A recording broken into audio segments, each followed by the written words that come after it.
Isn't it a pretty Moogle? It's not a Moogle, it's the borders. It's going. It's getting there.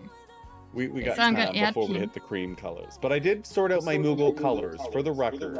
I took a picture. Which is like, good. This is... Now, see, a lot of people come in and they're like, "What's hanging off of your insert project here? Your blanket." All the tails. These.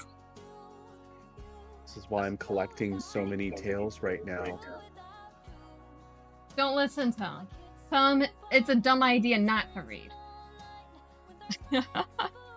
The little dude comes over, he goes, "Mommy, Peanut Butter Cup's telling me it's a dumb idea to read right now." I'm like, tell him it's a dumb idea not to read.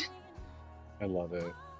Don't knock the 8-year-old off for reading. Reading is really good.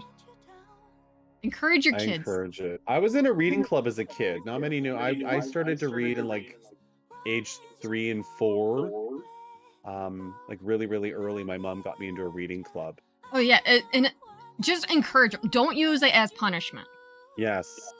That's one of the keys. What channel is it? And it's probably Whips and Finishes, I believe. that's what Fiber Whips. Yeah. But I will admit one thing I'm fast at, and that's reading.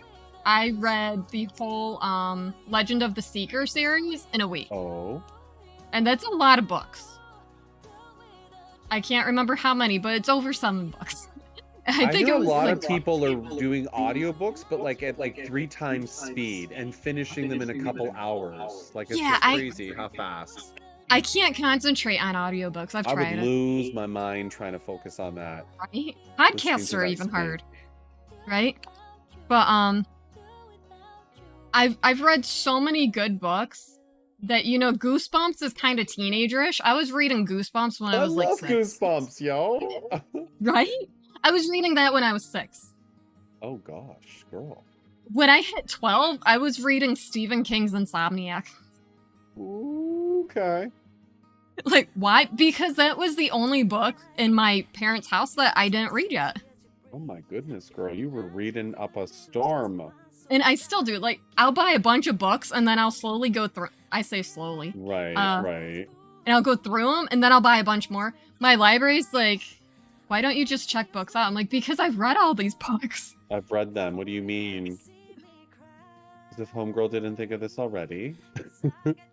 But, so I use these a lot in color changes.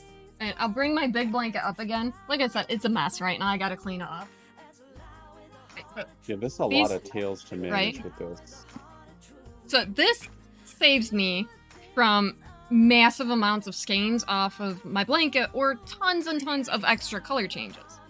Right. Because, like, I can just let them hang. And it's not that bad then. Not everybody can use them. I don't know. Like, I can, and I love them. It works. But I've used something as simple as a clothespin, a wooden clothespin. I prefer the plastic ones, though, because then you don't have to sand them down. Binder Right. clips I've used. Just anything to wrap yarn around. I've cut cardboard Oh my. into little bobbins, like floss bobbins, and used Right. it. Yeah. Because then you can take a skein and break it up. And then you don't have to cut after every color change. That makes sense. And it took me 3 blankets to